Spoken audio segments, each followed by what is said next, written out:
Hello tout le monde. Voilà, on se retrouve. On est donc en mer. Et voilà, donc on se retrouve un petit peu. Je voulais vous partager une fois de plus ce décor.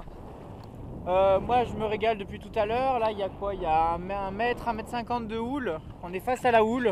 Je sais pas si vous le voyez, là il y a une belle houle. Je vais vous mettre comme ça. Hop, là on voit plus l'horizon. Et hop, là ça réapparaît. Et là on redescend. Là on remonte. Par une belle là et hop on redescend.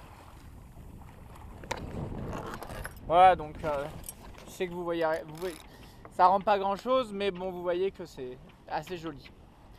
Donc voilà, et surtout il n'y a pas du tout de vague, mais il y a zéro de vague, il n'y a pas une vague et il y a une belle houle comme ça. Donc depuis tout à l'heure on ondule gentiment, c'est beau parce qu'en fait vu qu'il n'y a pas de vague, le bateau glisse.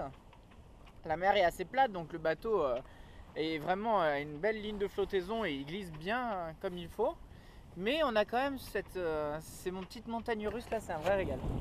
Donc voilà, quoi d'autre? Écoutez, la pêche. Alors la pêche, j'ai réussi à pêcher une algue de à peu près 1,50 m. Donc je sais pas si ça compte pour le concours. Mais depuis que j'ai relancé, à mon avis, j'ai rien. Donc on va voir, de toute façon on va trop vite. J'ai beau essayer de ralentir, etc. Mais bon, on peut pas non plus aller contre les éléments, hein. Donc voilà, c'est la bonne excuse quoi, on va trop vite et ça marche hein, parce qu'à partir du moment où le poisson il peut plus rattraper l'hameçon, et forcément vous avez beau être le meilleur pêcheur au monde, le poisson lui il veut pas faire plus hein. Donc voilà.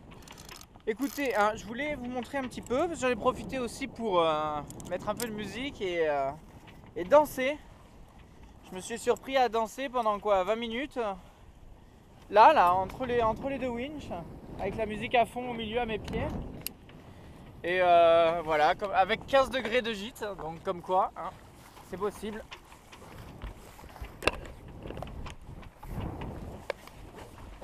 Hop. Donc voilà, on peut dire, voilà, j'accroche la sécurité.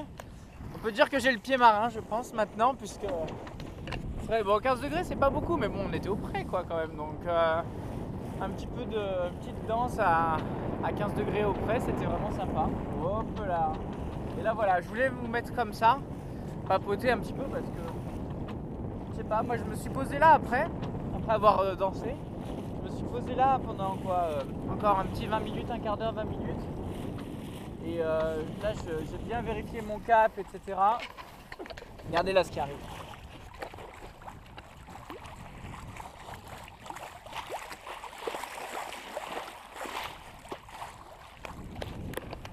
Voilà, je sais pas ce que ça rendra, mais c'est joli quoi. Quand la houle passe au-dessus de l'horizon, comme ça, vous vous retrouvez avec une masse d'eau comme ça devant le bateau, c'est vraiment super joli. Donc hop, je me remets comme ça. Voilà un petit peu la voilure. Et puis on va papoter un petit peu, je sais pas, on va voir un petit peu. Je voulais vous raconter un peu ce qu'il en était de la vie à bord après 4 mois justement, après... Non, plus parce que ça fait 4 mois que j'ai la chaîne, mais ça fait 5 mois que je suis dans le bateau maintenant. 5 mois. 5 mois, ouais. Et du coup, voilà, je vais faire peut-être un petit débrief comme ça, à chaud. Parce que c'est vrai que tout à l'heure, à chaque fois avant de partir, on a toujours un petit peu l'appréhension. Est-ce que mon bateau est vraiment prêt? Est-ce qu'il n'y aura pas un souci de marée? On voit tellement de soucis au port en ce moment. Pour ton visiteur quoi, vu que c'est les beaux jours, etc. Il y a tous les touristes qui n'arrêtent pas d'avoir des emmerdes. Moi à chaque fois ça se passe bien, mais ça demande une préparation telle que ça en devient fatigant. Et du coup des fois on hésite un peu à se dire est-ce que vraiment c'est aujourd'hui le bon jour, ou est-ce qu'il vaut mieux pas que je reporte? On reporte une fois, on reporte une deuxième fois, après on a envie de sortir et tout. Et puis au final c'est ça la récompense. Je vais essayer de parler plus proche de la caméra. La récompense elle est là quoi. Alors je sais pas ce que ça rend, je vais essayer de vous décrire. Mais en fait, vous avez à peu près entre 60 et 90 degrés là, remplis de petites de rayons de soleil qui reflètent sur l'eau quoi. C'est juste incroyable.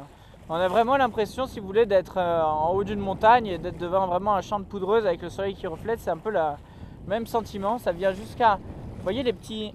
Je sais pas si vous voyez, mais chaque rayon de soleil vient taper contre la coque du bateau. Ça rejoint jusqu'au bateau. Enfin voilà, si vous êtes un peu poète, franchement là il y a de quoi faire.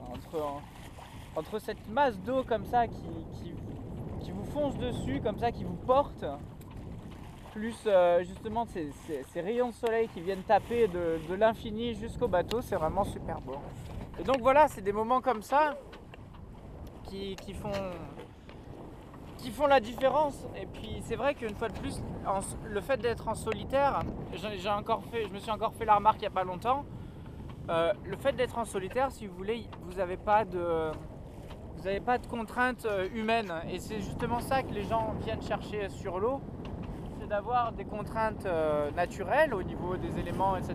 Mais pas trop de contraintes humaines, le moins possible. À partir du moment où vous êtes seul sur votre bateau, à partir du moment où vous êtes chef de bord, vous prenez la responsabilité, mais c'est vous le taulier quoi, à ce moment-là. Donc c'est vrai que il n'y a personne qui va vous... on peut vous donner des conseils, mais on ne va pas vous imposer quoi que ce soit, à part bien sûr des règles de sécurité classiques. Ça c'est la moindre des choses, ça n'a rien à voir.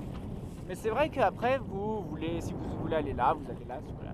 Et dès que vous avez du monde à bord, ou dès que vous êtes vous-même équipier ou quoi que ce soit, même si c'est quelqu'un qui fait bien de la voile, etc., ça ne change rien. Il y a le moment où vous dites, est-ce que la personne a un pas marre, est-ce que la personne ne veut pas rentrer, est-ce qu'on peut aller jusque là-bas, est-ce qu'on peut faire le détour par là, est-ce qu'on peut rester faire le coucher du soleil, etc. Et c'est vrai que je vous avouerai que la grosse différence, c'est que en solitaire, quand vous partez en mer, le temps s'arrête.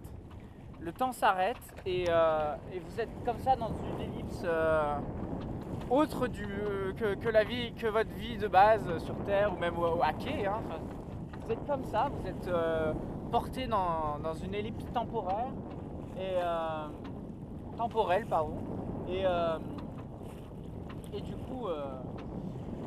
du coup voilà, il n'y a pas ce moment où, à part, il n'y a que les marées un petit peu si vous voulez qui vont vous définir quand même à quel moment vous devez rentrer, etc. Mais sinon, voilà, si je veux aller face au soleil, je veux face au soleil. Si je veux aller vers le phare de l'île de Ré, je vais vers le phare de l'île de Ré. Si je veux ralentir pour pêcher, je vais ralentir pour pêcher. Si je veux... je vérifie quand même Antioche.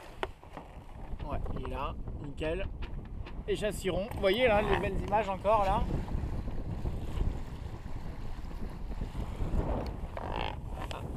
Petite risée. Voilà, et donc c'est vraiment, il y a vraiment une différence qui est vraiment importante, et c'est vraiment ça qui vous apporte ce plaisir d'être seul en mer face aux éléments. Je dis pas que j'aime pas naviguer avec des gens, mais une fois de plus, si on est là sur YouTube, c'est vraiment pour vous faire découvrir la navigation en solitaire. Parce que pour naviguer avec des gens, vous êtes dans n'importe quel stage d'école de voile et vous pouvez faire un stage à n'importe quel niveau, 1, 2, 3 ou 4. Et vous pouvez vous régaler et faire ce genre de sortie en vrai. Hein. Je vous conseille que de le faire en vrai. Mais c'est vrai que là, moi, je découvre un petit peu, je comprends et je tombe, si vous voulez, un petit peu amoureux de ce mode de vie, de vivre seul sur l'eau. Tout à l'heure je faisais la réflexion, en face là une fois de plus il y a les États-Unis, hein, puisque le soleil va se coucher là, donc forcément c'est que c'est l'ouest, et donc forcément c'est que les États-Unis sont par là-bas. Et puis j'avais envie de me dire là, assis comme ça, mais je pourrais rester des heures et rien ne m'en empêcherait quoi, rien ne me retient quoi. Puis après je me suis dit quand même qu'au milieu il y avait l'anticyclone des Açores de plein face avec du coup 50 nœuds, donc forcément on va mieux réfléchir et mieux s'y prendre, et puis on passera par le sud pour aller chercher les alizés comme on doit le faire. Voilà, mais c'est vrai que bon, ça donne envie. Voilà, écoutez, moi je voulais vous expliquer un petit peu cette histoire de temps qui est vraiment différent, hein. Sur l'eau, moi à chaque fois j'ai remarqué, les gens m'ont dit mais on a fait une sortie de 6h, 7h, 8h, mais c'était incroyable, quoi. On en a bouffé, etc., quoi. Alors que moi, 7-8 heures en solitaire, j'ai l'impression d'être juste rentré-sorti, quoi. C'est vraiment ça l'impression que ça me donne, quoi.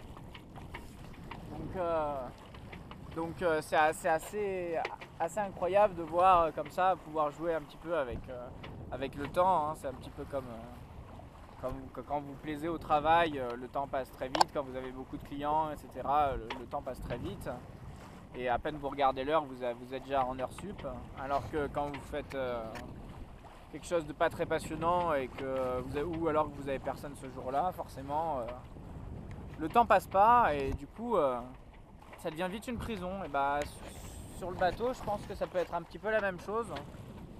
Donc c'est pour ça qu'il y a un rôle très important au niveau du chef de bord. Ce que j'ai appris au Glénan, c'est de justement garder le moral de la troupe, si vous voulez, un peu pour vulgariser tout ça. C'est vraiment très important, c'est vraiment le rôle primordial.